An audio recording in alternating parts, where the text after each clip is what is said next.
Well, good morning. I'd like to welcome everyone this morning, particularly with all of our weather outside. It's good to have several of you able to attend. We have several guests as well as city announcements, so I'd like to begin with Nick Moore. Nick is the president of LRETA, which is the Lima Regional IT Alliance, and he has information for us from regarding the upcoming annual meeting and workshop, which LRETA organizes in April. As a IT professional, Nick works for Superior Federal Credit Union and is very involved in their information systems. So he's a practical, hands-on individual and taking a leadership role with LRETA for the past several years. Nick, come up. Thank you. I'd like to thank everyone for having me here today. Like the mayor said, my name is Nick Moore. I'm the chair of LRETA. I help provide IT support at Superior. I also serve on the James A. Rhodes State IT Advisory Committee. So about LRETA. LRETA is a spinoff of an economic development project for Lima Allen County several years ago, and was the idea of the mayor. We've been around in the current form since 2008, and we're an organization for IT professionals and technology users to come together, meet, and share ideas. I'm here today to invite IT professionals, enthusiasts to our upcoming tech conference, which will be held in downtown Lima over at the Civic Center from 8 to 5 on April 17th. Attendee registration includes a continental breakfast, a hot buffet lunch with snacks and drinks throughout the day. The meal will be catered by Old Bar and Outback, and registration fee is $10 for members and $20 for non-members until March 21st, which is really a good deal when you think about it, because it cost us more than that to provide food to the attendees, so it's a great deal. After that date, the price will increase, but only by $10. We will again be having a keynote presentation, and we're extremely excited to have a speaker with an ag corporation with ties to Lima, Ohio. Eric Niehaus, Site IDS Manager at Procter & Gamble, will present business continuity and high availability system designs. Eric will share parts of the Lima P&G infrastructure as a case study. In addition to that, our many IT vendors will be on hand to speak and answer questions. We have attracted over 25 vendors in past years. Last year we had 31. Our event showcases many information technologies. We'll once again offer informative sessions across different tracks throughout the day. Last year our event attracted over 226 participants. If you would like to register and to find out more information, please visit our website at www.lreta.org. So they can register right there? Registration. $10. Yep. Registration is open right now. We opened it up yesterday, and you can do that all online through Shopify, linked right on our website. Thank you, Nick. Thank you. For those who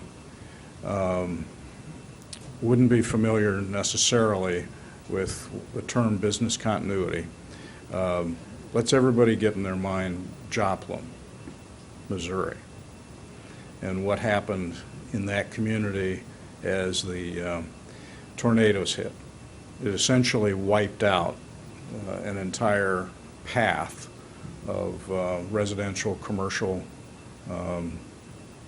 presence, neighborhoods. All of us, whether we're in private business or the public sector, if we've got computers that are part of our operation, and there's almost no one now that does not, has to be thinking about what happens if I lose headquarters? What happens if I lose my systems? How do I continue my business? It's actually now, at least for the state of Ohio, it's a regular part of our audit. The auditors that come in want to know what we have done to establish business continuity plans and emergency backup systems. And fundamentally, the city is now entering into a very substantive response to that. We're renovating the old jail space at the Lima Police Department specifically to put backup systems for our IT systems. So we've been very engaged in this. We think that lots and lots of people need to come up to speed, and I'm now really talking as a layperson. Nick was here talking as an IT professional. Lay people that are in charge of organizations need to think about this, and you need to get your IT, either contractors or in-house staff, actually engaged in this discussion. And the opportunity to learn about it in a very significant way is keyed to the keynote speaker for this year's LRETA conference. So we want to encourage people to participate, show up. It's very modestly priced, and price should not be an obstacle to people participating. So thanks for being here. Also this morning, Louis Shine, who is the owner of the Lima Explosion basketball franchise that is now launched here in our community, is here with information about their upcoming series of scheduled games. Louis. Thank you. Thank you, Mayor. Thanks for having me here. Hope everybody's doing well. A lot of snow out there. I'm still kind of stuck myself, but I made it here. Like Mayor said, I'm the owner of the Lima Express minor league basketball team. We currently are 2-1. We won our both of our opening games at home. This past Sunday, we lost. We had a tough game. We actually hadn't played in a couple weeks because we had a couple of postponed games due to the weather. And actually, the teams that were traveling to us were from Erie, Pennsylvania, and some places that got hit harder than we did. Last week, we had a game that was postponed. The team was coming from Lake Michigan. It was up there near where the car pile up and all those things took place. So hopefully after this snow, we can actually move on and make up some of our games and finish the season out. Like I said, we're 2-1 now in PBL play. That places us third in the Midwest Division. Our next game is actually this Saturday. We're going to be traveling to Lynchburg, Virginia, which is our furthest trip that we have to take this year. It's about a 7-hour drive, so we'll be leaving out Saturday for a Saturday night game. And we're off for a week, and then we'll come back with Indianapolis on Saturday, February 22nd, and then we'll come home for our next home game, February the 23rd. It's going to be a pretty special game. We're really trying to pump it up. It's our red out game. I like doing those themed games because it helps to get the fan continuity into it, and it kind of brings people together on one accord. So we're going to have a red out game. We're encouraging everybody to wear all the red that you can, red socks, driving a red car, red hat, whatever you can do red that day, wear it, drive in it, come in it. Tickets are only $7 to get in. We have courtside seating available for $12 as well, and we're actually doing an official red out game T-shirt that night. That's only $12, and you can get any of that information by visiting our website, thelimaexpress.com, or by calling in the number 419-549-6426. Thank you very much. Thank you. Good luck. Thank you. Thank you. Travel safely. Yes, sir. I was able to attend the first game, and I have to say the height and presence of the team is pretty awesome. I've forgotten who they played that night. The first game just did not stack up at all. So we outplayed them and in all facets of that game. So it's great to see it.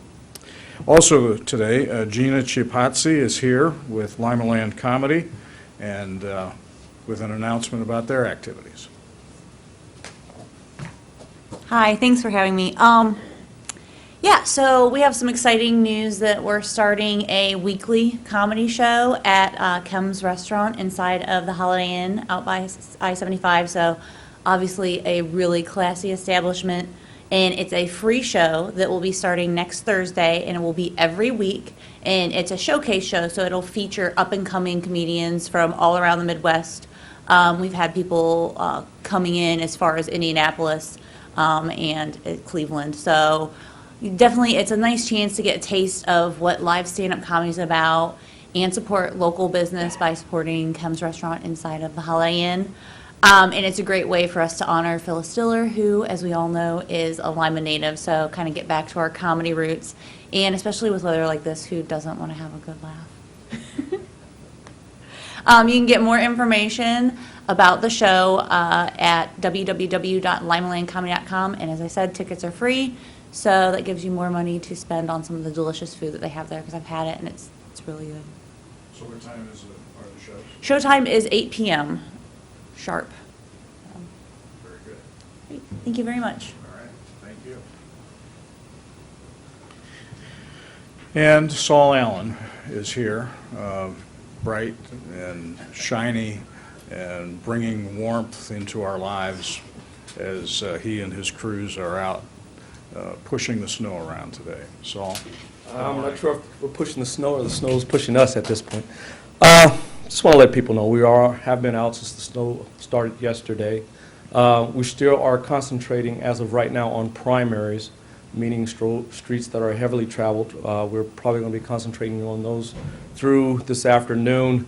We're starting to get a lot of calls on, okay, you guys haven't gotten to our street, and more than likely, if you live on a residential area, we will probably not get to you till later this evening, going until tomorrow morning. So, there's quite a bit of snow out there with 7, 8+ inches out there. It's going to take us some time. Also, as I said before, we're getting calls that, okay, I've been out, I've done my due diligence, I've plowed my sidewalk, I've plowed my driveway, and you guys have come back 3, 4, 5, 6 times to plow my driveway back in. And I'm going to say, yes, we have. We do have to get those streets clean. Yes, we understand that we are, getting your driveway closed back up, but we are actually opening those streets and making those primary streets drivable. So that is our first concern, getting those streets drivable. Also, when we do start getting to the residential streets, a few cautions as far as cars being parked. Please, this is a 4-inch plus snow.